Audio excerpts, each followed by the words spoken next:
to the Rock Fight, where we speak our truth, slay sacred cows, and sometimes agree to disagree. This is an outdoor podcast that aims for the head. I'm Colin, and today we're coming to you live from GOA Connect. But first, some programming reminders. Hey, are you ready to see the Rock Fight live? That's right, you're going to catch me, Shantae Salabert, producer Dave, and Eoin Comerford at the running event on Wednesday, December 3rd. We'll be doing a live taping of the Rock Fight in the Training Camp Theater on the Switchback side of the event.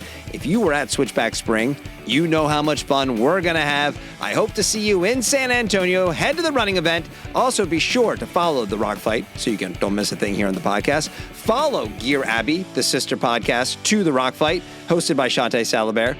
And if you want more from the Rock Fight, subscribe to News from the Front, Rock Fight's very semi-weekly newsletter. I think we got a new one coming out, though, so stay tuned for that. Head to rockfight.co and sign up today so you don't miss that new newsletter when it does come out. And we do want to hear from you. Email us at myrockfight@gmail.com. Reach out on LinkedIn. Reach out on Instagram. Just search up Rock Fight on LinkedIn. Search up Rock Fight Co. on Instagram. Send us a message. All right, we're going to get into it right now. We recorded this last week at GOA Connect with me and Eoin Comerford and producer Dave. Stick around. This is a good one. Guys, winter's unpredictable. It's mild one week. It's freezing the next. I grew up in the mid-Atlantic, and every inch of snow was exciting until it melted into a soupy mess that would then refreeze, making something as simple as walking across a driveway nearly impossible. Going outside became its own adventure, and that includes choosing what to wear. That's why people have trusted Fjällräven jackets for more than 50 years, born and tested in Sweden. They're made to handle everything from everyday cold to true Arctic extremes. The philosophy's simple. Build outerwear that performs, protects, and lasts. From the Keb Gore-Tex jacket to the Expedition pack-down hoodie, you'll find something to suit the winter conditions you know are on the way for your neck of the woods. And if you want to see for yourself, check out fjällräven.com. Rock Fighters, as the air cools down and the trail beckons, Lems is ready to move with you. Lems has new shoes like the Trailblazer Mid, the mighty Trail Thrasher, and the insulated Breck boot. Get your Lems boots and get ready for the season ahead. And attention outdoor retailers, Lems recently expanded their wholesale sales team. Dealers like the Pedestrian Shop and Gearhead Outfitters understand the Lems difference. And now it's easier than ever for you to get on board and succeed with the best fitting shoe around. Reach out to Lems today to get in touch with your local rep or head to lemsshoes.com to learn more. Lems, where less equals more. All right, so we're here. We're at GOA Connect. I'm with Eoin Comerford. We're doing some interviews while we're here and seeing what's happening at, what's maybe the most consequential show for the outdoor industry. We also got producer Dave bouncing around here somewhere. He'll be chiming in a little bit as well. I don't know, Eoin. This is our second consecutive GOA Connect. Right. How are we feeling? How are we feeling about GOA? It's just there's nothing like it. It's a great show. The Discovery, moving to the longer format is great. Great energy actually on the floor of the Discovery. I thought it was great. It was a little slow to start, per expected. But people were doing the education day. That's kind of to be expected to a degree. But by the end of the night, it was rocking. Just lots of people in the aisles. And then outdoor retailers. Sean Smith was there, incredibly enthusiastic about the Discovery Marketplace. Just like, this is what the industry needs. So this is like feeling the energy in the room. We're not talking about the positivity enough. I'm like, yeah, you're right, Sean. We probably should talk about this kind of thing a little more often. Yeah, absolutely. Yeah. It was great. So that was last night at the Discovery Marketplace, where brands that aren't exhibiting at Connect get to meet with retail buyers in a sort of mini trade show setup. It's basically a big ballroom, kind of 5x5 booths, 10x10, something like that. Buyers go booth to booth, meet with the brands. It feels like it was successful from our standpoint, talking to the brands that we spoke to, brands who are launching, brands who've been around for a while. I mean, brands like Berghaus are there, so some really established brands. But a lot of general feedback is like, I'm getting to meet with retailers. That's why I'm here, and it's happening at this event. Yeah, and it's also it's economically good from a both monetary and a time sense, right? So, I think it's about $1,000 or whatever to be there, which is a lot less than the other shows, and it's in and out, right? It's a pretty concentrated event, and 5 hours, but I think you're getting a quality 5 hours out of that. Not to throw a rock or two at other shows, but it is sort of the promise that is made by other shows, right? Hey, come here and we're going to deliver you retailers. And this is where, if you're an emerging brand and you want to meet with retailers, if wholesale business is important to you, it is the event to go to. Yeah, I agree. So what we're going to do today, we have highlighted 6 of our favorite brands that we saw last night. We're going to kind of talk about who they are, why we liked them, why they stood out. We have a few honorable mentions as well. But before we do that, Dave, do you want to chime in with anything here? Yeah, I just want to say that it was for a part of the show where we're going to see new brands, and there is such an excitement about that and the energy. That was probably one of the most low-energy introductions to a show I could possibly imagine. So, everybody, I want you to know it was way better than the intro, and hopefully we'll have some cool observations from that. Well, Dave, you just created work for yourself, because now I would like a Discovery Marketplace 2026 stinger that I can play on the show. You're right, absolutely.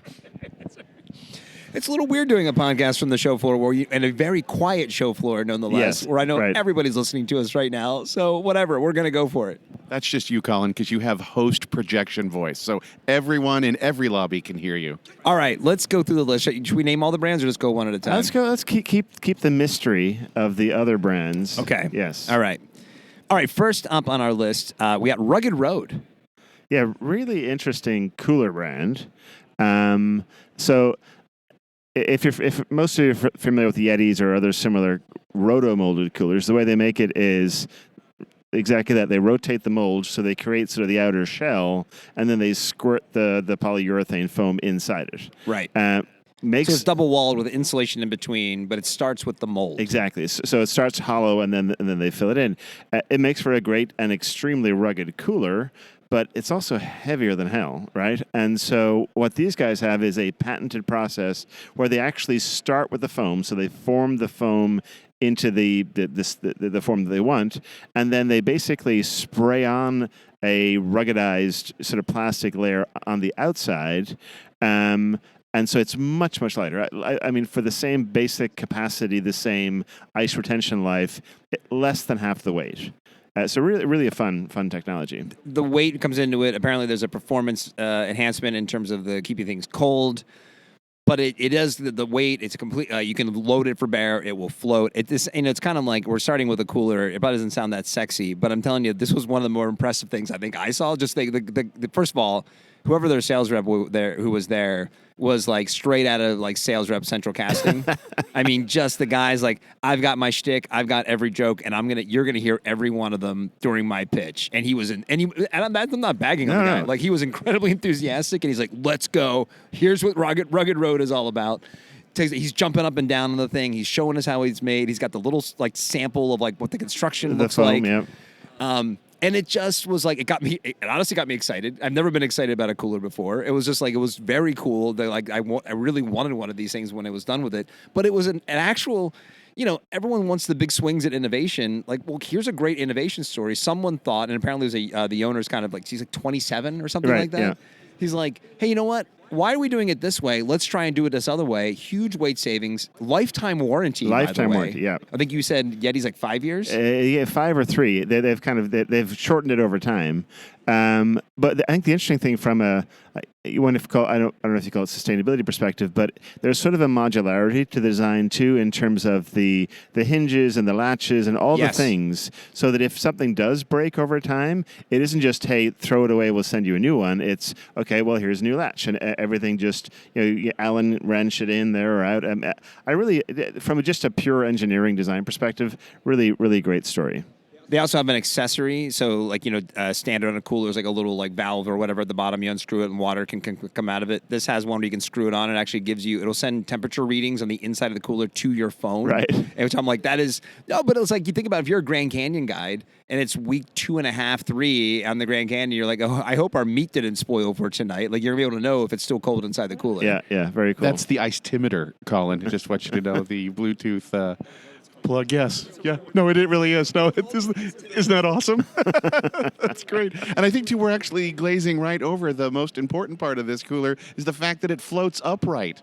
Like, that's just cool. The whole, I don't know if it's actually beneficial necessarily. I mean, if sure. it floats, but that's awesome. Sure it is. If you're going to do some tubing down a river, you don't have to have a separate, tube for your cooler. It's self-floating. It floats, and they sell an anchor with it too, so you can keep it in one place and floating upon the surface.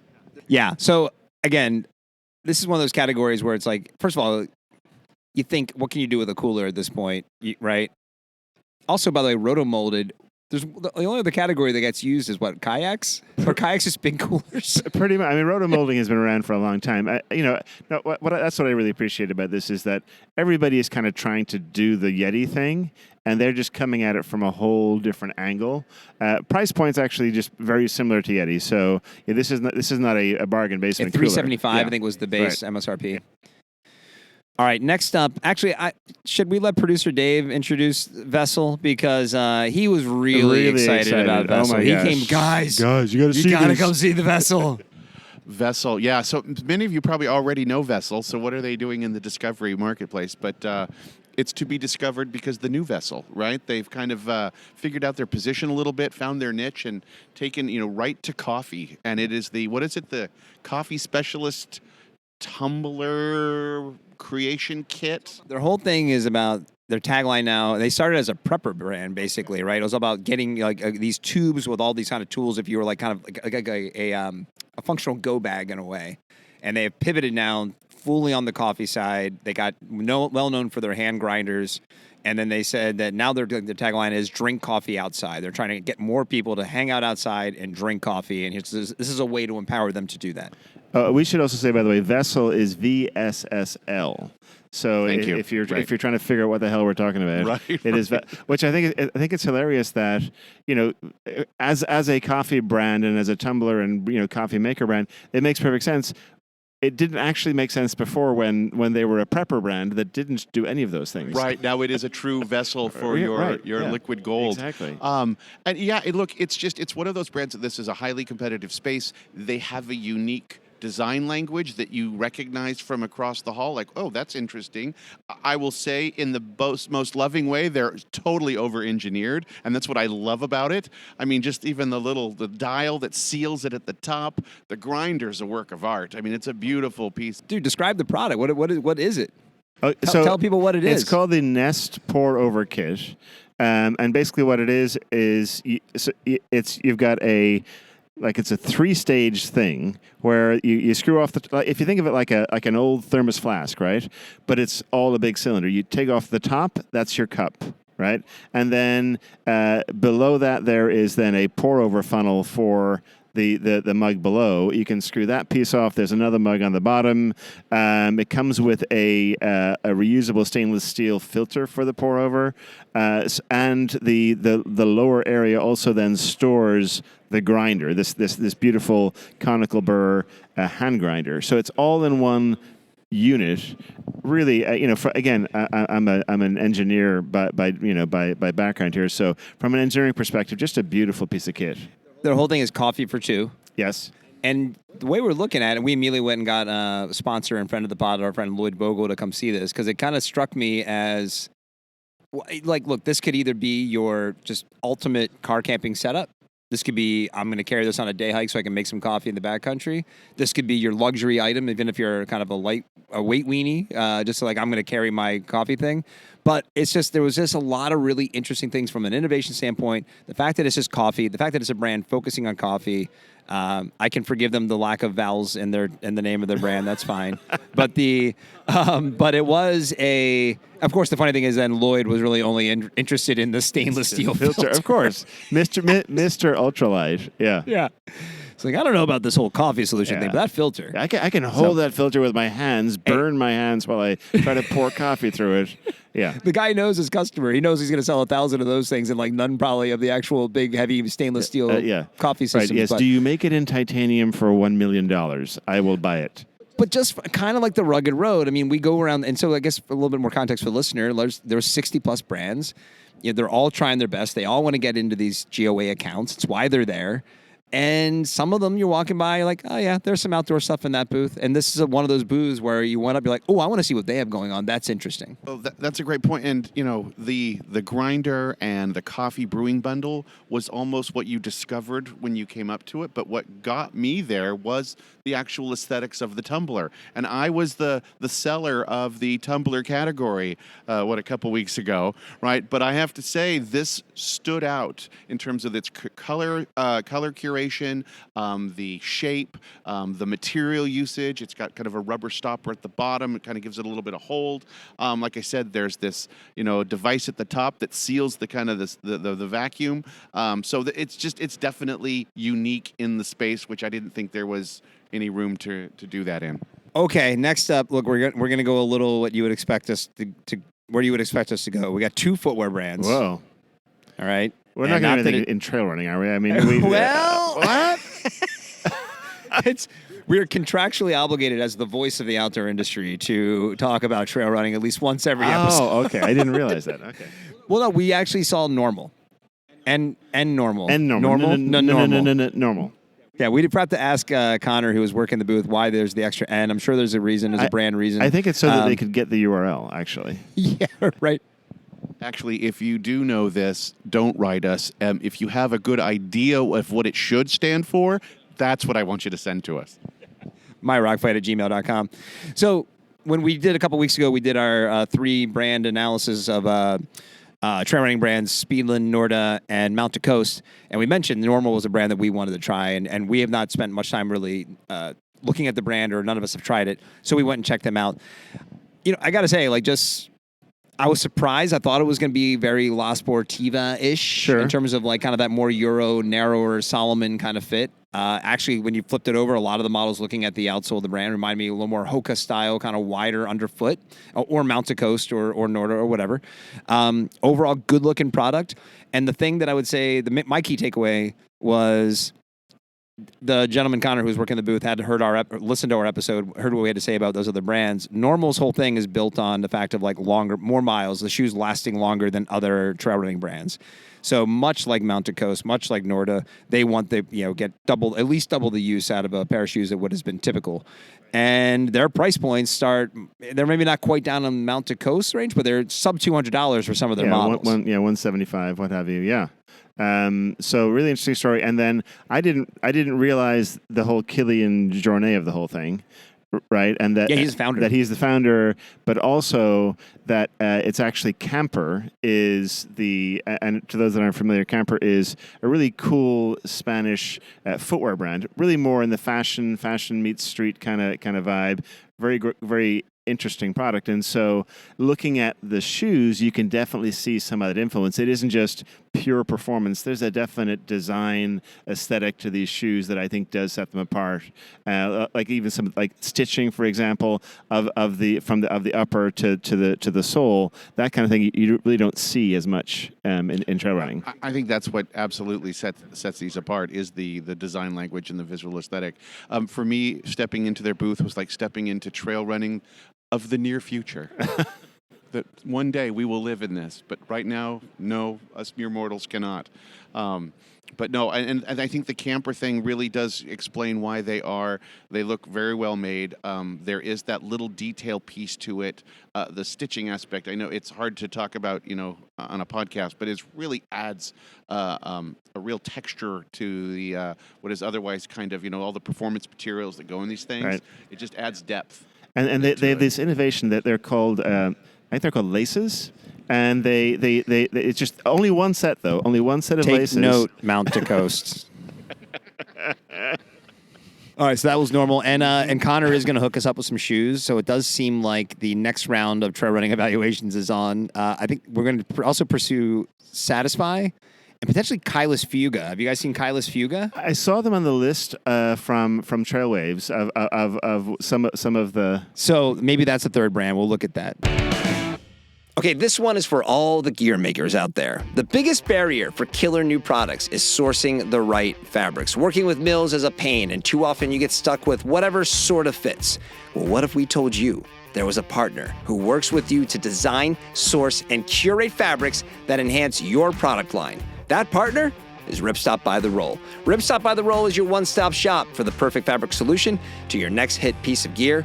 These guys handle the headaches and will work with you to develop or find the right solution from yarn to finished fabric that will fit your design. They have the application experts and production partners that make your job easy. From cottage companies on garage-grown gear to 8-figure brands at REI, they've been around, they know what they're doing. Ripstop by the Roll simply wants to help you build the best products. Hey, are you looking to source globally? Done. Do you want to find something domestically? Man, they got you. Are you ready to learn more? Head to ripstopbytheroll.com to connect today. At Life Labs, where science meets unmatched comfort, we combine revolutionary textile innovation with advanced material science to redefine human performance and everyday well-being. Our thermal regulation technologies are born from Nobel-caliber research, delivering scientifically proven comfort solutions. 2 breakthrough technologies, 1 perfect balance.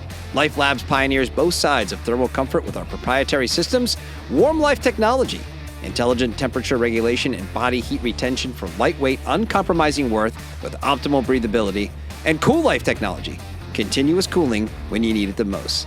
Engineered to work together or stand alone, these technologies adapt to any environment. Our patented technologies integrate invisibly into fabrics, offering durable, high-performance comfort without sacrificing style or functionality. And attention designers, product managers, and visionary brands, the future of performance wear is here. Why wait? Want to discuss how to integrate Warm Life and Cool Life technologies into your next product line? Contact our team today for partnership opportunities, licensing options, or custom development projects. Together, let's create the next generation of intelligent apparel. Check us out at lifelabs.design.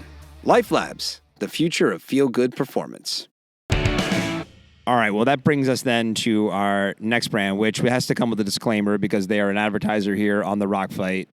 But they were, I don't mind bringing them up or throwing them some extra love because they were kind of one of the most busy booths that we saw the entire night, and that is Lem's Shoes. Lem's was on display there.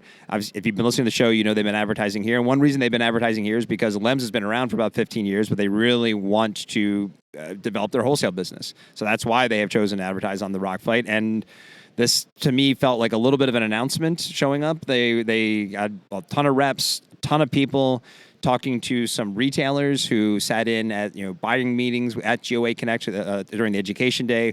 It was one of the few footwear brands that came up that feels like there's some momentum there. Yep. And you could kind of feel it. Anytime you walk by their booth, you were walking around people because there were so many people in their booth. Yeah, no, it's great to see. And I think what it shows is that, if you build a brand, in D2C or where have you, and build loyalty, then retailers are going to get excited, and they're going to reps are going to get excited because they're going to want to sell that product, right? And I think Lem's has built it the right way in terms of really building a product that does have a point of view, and focused on the most important thing, which is fit. Yeah, I think that's the smart thing, too, is they were born in the minimalist barefoot category, being one of the original brands to kind of take that space. But over time, they have kind of moved into a place in between where they have some kind of true barefoot style shoes, but then they've also played with different foot shapes and things like that as they moved from sneakers to hikers to Chelsea boots, casual boots, things like that. Now I think they're a 15-year overnight success at the Discovery marketplace. I was talking to a retailer there and about the brand loyalty and fit. Fit drives loyalty, and it's like pants for men especially, right? So you find a pair of pants that fit, you're just going to buy those pants in whatever colors and they work, right? It's the same thing with shoes. If you find shoes that fit your foot and you just can put them on and just feel automatically comfortable, you're going to buy them in every style, and that's what Lem's has a pretty wide range actually for a smaller company. Yeah, I mean, it's a lot of they have some performance styles as well, but for the most part, pretty casual looking footwear. Sure. But to your point, and again, this is my own experience. Every time I put on a pair of Lem's, the fit's incredible, and it stands out in all the right ways. And I think that's why you're going to start to see them showing up in places, because as soon as you get into some more retail shops, people are just like, oh, try them on. And then it's like, oh, they feel great. I'm going to buy these. It's not like they feel okay, and now I'm talking to myself into the way they look. It's like now you've kind of got the double whammy of like, good looking shoe, and it feels really good on my foot. So like, what more do you need to know? This segment was not sponsored by Lem Shoes. It was not. In fact, we have somebody else sponsor this segment. Okay, next up, and if you're a listener of Gear Abby, she actually mentioned this brand sometime in the last couple of weeks. We had Thacker NYC. Yeah, really interesting brand, and it's interesting that they are at this show because, like, if you walked around, the Discovery Marketplace, it's like that game of one of these things is not like the other, right? You would go, what? Why? This is a very different play. Yeah, they look like maybe they should be a Complex Con. Something, yeah. I mean, we've got shiny materials. We've got kind of wild ponchos. We have really interesting vest constructions. We've got bags that are definitely more casual, not your usual technical Uber whatever. There aren't a bunch of extraneous straps and buckles every which way. And so it's like, wow, this is different. Why do you, just from your perspective as a retailer, I mean, obviously there's a different, something looking different and being attractive to the consumer and standing out in a way that's going to get eyeballs, maybe bring people into your store, that kind of thing. Why would you want to bring that brand into the more traditional outdoor retailers? Like, why launch in a place like this? Or I don't know if maybe they're pursuing other retail options as well. But what's the attraction about outdoor retailers for what you see from this brand? So the attraction of two retailers, or the attraction of the attraction for Thacker, right? Yes. I mean, you could make the argument that like they should be just going after boutiques and like resort towns and things like that, maybe. But thinking about like roads, rivers, and trails in Ohio, right? Like, why would you want to say, "Hey guys, we want to be in your shop"? I think it's because they understand that consumer is a more affluent consumer, typically going into the outdoor stores, that is looking for utility. Also, typically outdoor retail is more of a premium, full priced environment, which is there's a reason why the Vioris of the world launched in outdoor retailers is because we have that customer. And so I think that is part of the play here. And also I think they see some white space. They see a lot of, sameness. Sea of sameness in these stores. And there's an opportunity to bring in something with a bit of a pop.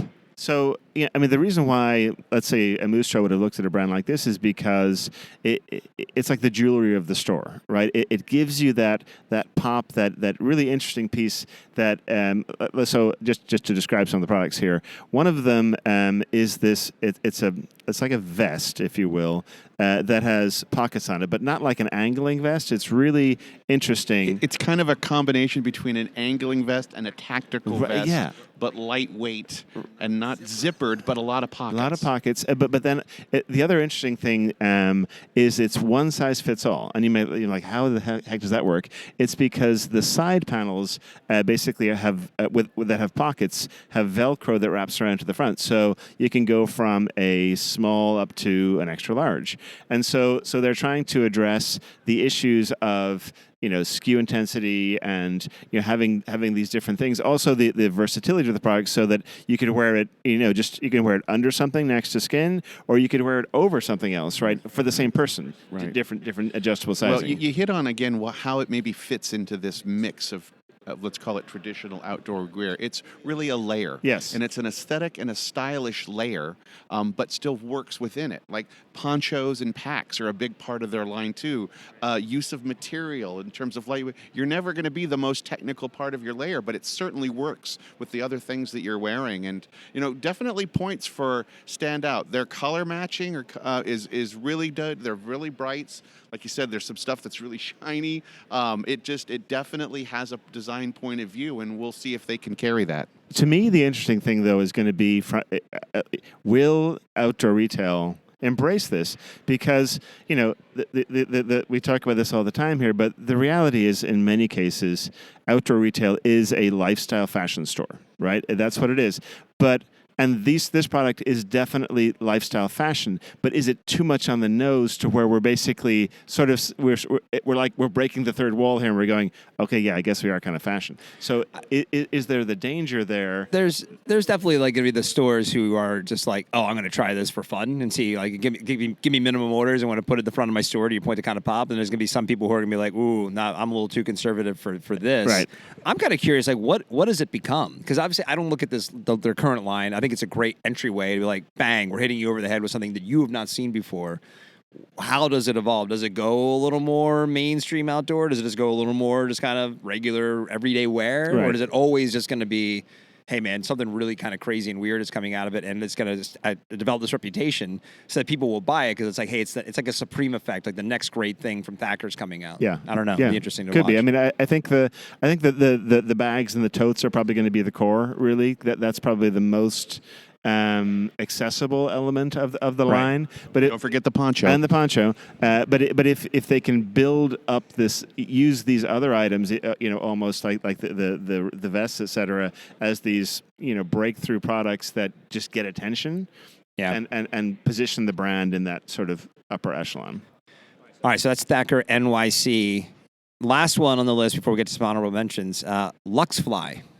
Right. So this is you walk by the booth, and we did the thing where we were walking by, and I think we caught the eye of the person standing in the booth, and we had the moment of like, I don't really want to go see your brand, but we're going to kind of keep on walking. Well, because it's a backpacking food. It's right. And we're like, it's freeze-dried backpacking We're food. like, okay, I've okay, seen cool. I know what you're all about. Freeze-dried backpacking. Yeah, right. Yeah. So, and Sarah, who is the owner of the brand, kind of called us and was like, hey, come on over. I'm like, all right. So you kind of begrudgingly walk over, like, shoot, we didn't get bio this time. We've all done this. Yeah, oh, yeah. Anybody who's listening to this has been at a trade show. You know exactly what I'm talking about. But one of those, now here's the example of like, thank God she did, because LuxFly is it's freeze-dried backpacking food. But Sarah is a chef who has been a chef for celebrities, actually. So apparently she's got some chops. Yeah, Barbara Streisand, Lance Armstrong. That's right. I mean, yeah. And so she then also is a backpacker and an outdoorsy person. And on a trip in the last few years, had some Mountain House food. Sorry, Mountain House. I can see their booth from here. Sorry, Mountain House. But as we've heard from our friend Gear Abbey, you will often develop some gas after some of those other meals. Okay. She didn't say gas. Well, it was probably in relation to something poop or bidet related, but whatever. So, but anyway, so this is what, Sarah's like had the same experience and decided like, she's like, I can fix this. And her contention is that there's a lot of fillers in those other products. And she wanted to make something that was, whole food, just the ingredients that you see in the recipe. That's what's in the bag.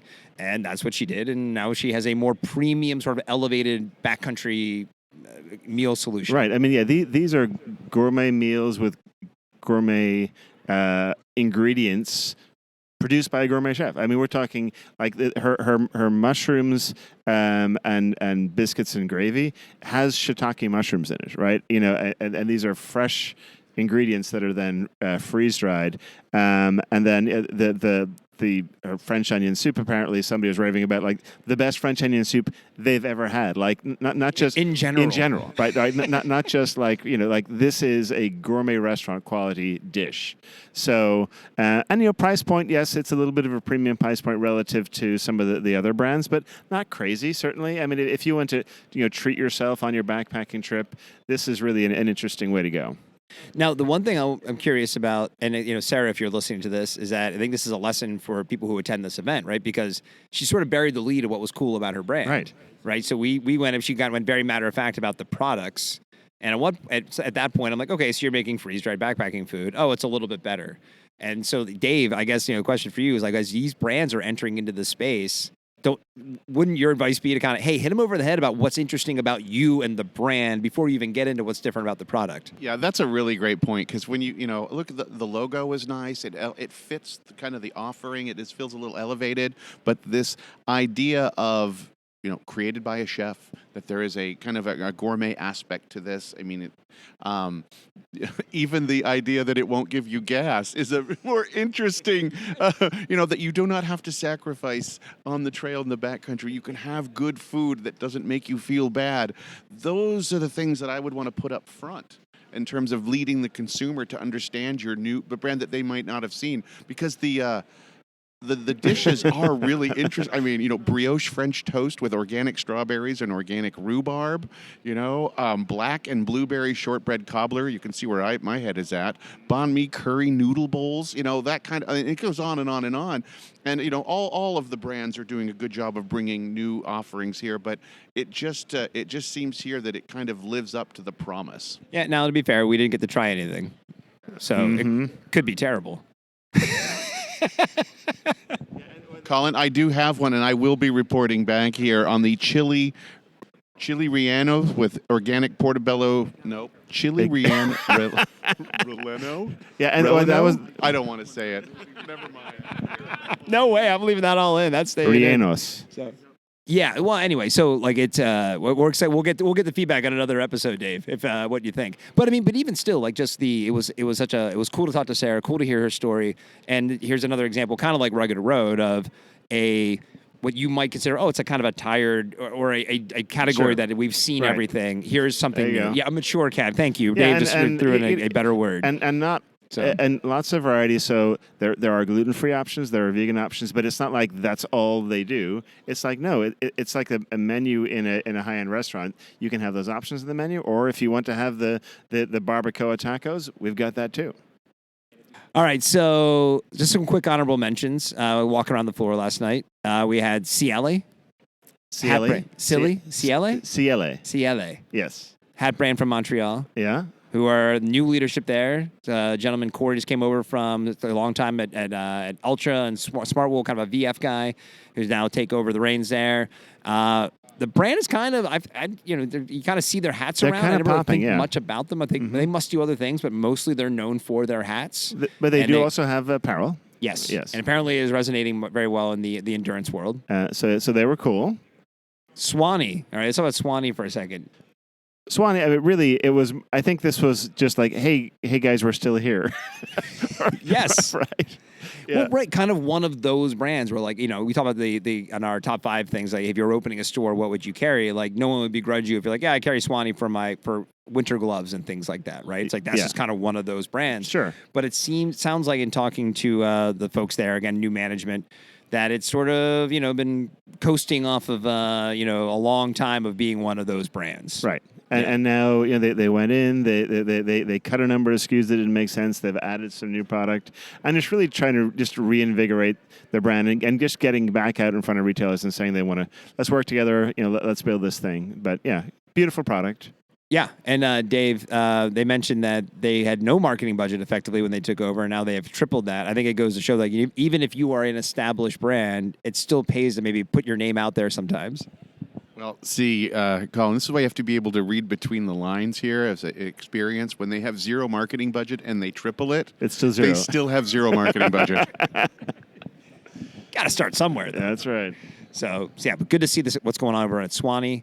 Okay, and now we're going to turn the mic over to Eoin Comerford, who wants to talk about his favorite thing that he saw maybe at the show, which is Salty Crew. I don't know that it was the favorite thing at the show, but it was interesting. I initially, it was one of those ones where I just sort of walking by like, oh, Salty Crew. I actually was confused. I was thinking they were Salt Life, which is just a totally different deal. But they were originally more of a logo wear brand, Salty Crew, sort of. But they're actually at this really interesting intersection between surf and fish.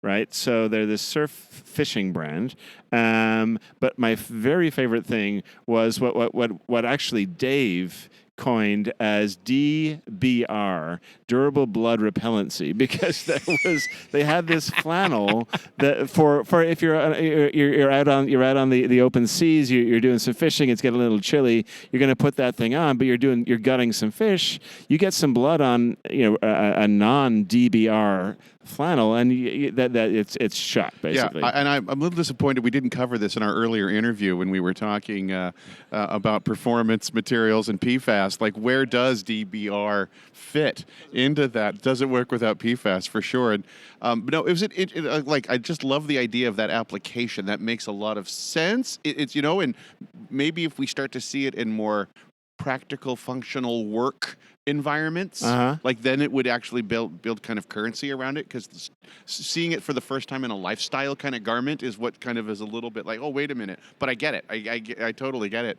The intersection of surf and fish too is interesting, because when he said that, we're talking about it, I get it, but my first thought was the intersection of surf, that your audience is sharks. Like, that's who you're actually talking to. Like, people are looking both of those for a tasty meal. Yeah, I think the only thing I would say to them is they could use a little more pirate. You're called Salty Crew. You're like assembling your Salty Crew. Yeah, it could have a little more pirate edge there going on, but that was cool. And then the last one we wanted to mention was Swoop. So that was kind of, there's a lot of apparel brands. Again, no offense, but walk around, kind of them just sort of breeze by. This one tended to stand out. Yeah. So Swoop is actually an Alaskan brand. I've chatted with Virginia in the past, who is the founder. Featured them actually in my Outdoor Founder Friday piece on LinkedIn. But really started. Virginia actually was a nurse and just underwire bras for 12 hours a day, not fun. And so she actually developed this bra much more comfortable. And that was really sort of her entree into apparel. And then really, I think if you look at what Swoop is at its core, it's just comfortable women's products. And whether there are overalls, there are fleece pants, there are tunic dresses, just various pieces that, lots of interesting bright colors, but it's just about warmth and comfort and just sort of being yourself, I guess, in terms of this product. Well, it's even more than just basics from a comfort. There's a performance aspect to this, like the insulated pants, and you're wearing this stuff out in the elements, right? Well, yeah, no doubt built about in it. Alaska. That's right. And the other thing I got to say from a brand perspective, they are the most, to me, interesting of this space of new women's brands in terms of defining who their woman is. Okay. Like it is eclectic. It is definitely meant for all sizes and all shapes. But they have an attitude that is just clearly confident and interesting and unapologetic. Right. And I think it's going to resonate. I really do. It's really cool. Yeah, the photography is great. Just in terms of just people out there just saying, "Hey, what the hell?" Right. Hey, what the hell?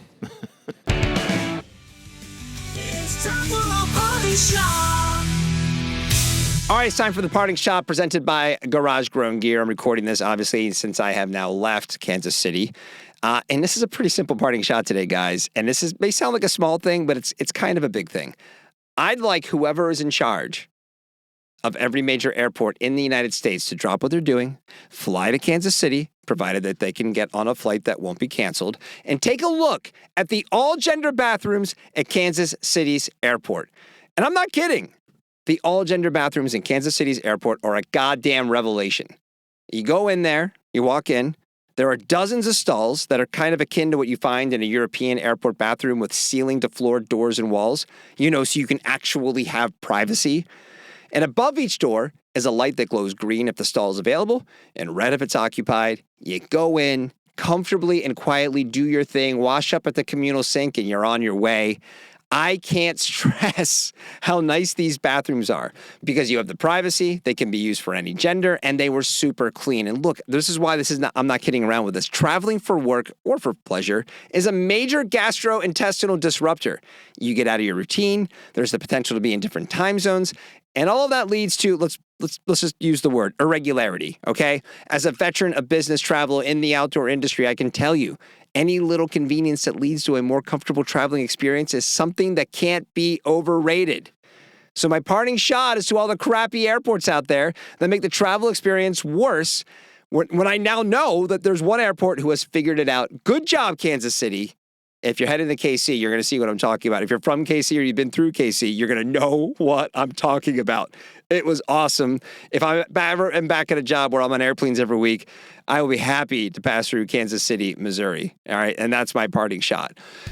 All right, that's the show for today. The Rock Fight's a production of Rock Fight LLC. Today's episode was produced by producer Dave. Art direction provided by Sarah Gensert. For Eoin Comerford, I'm Colin True. Thank you for listening. And here to take us out, it's Krista Makes, and he's going to sing the Rock Fight song. We'll see you next time, Rock Fighters.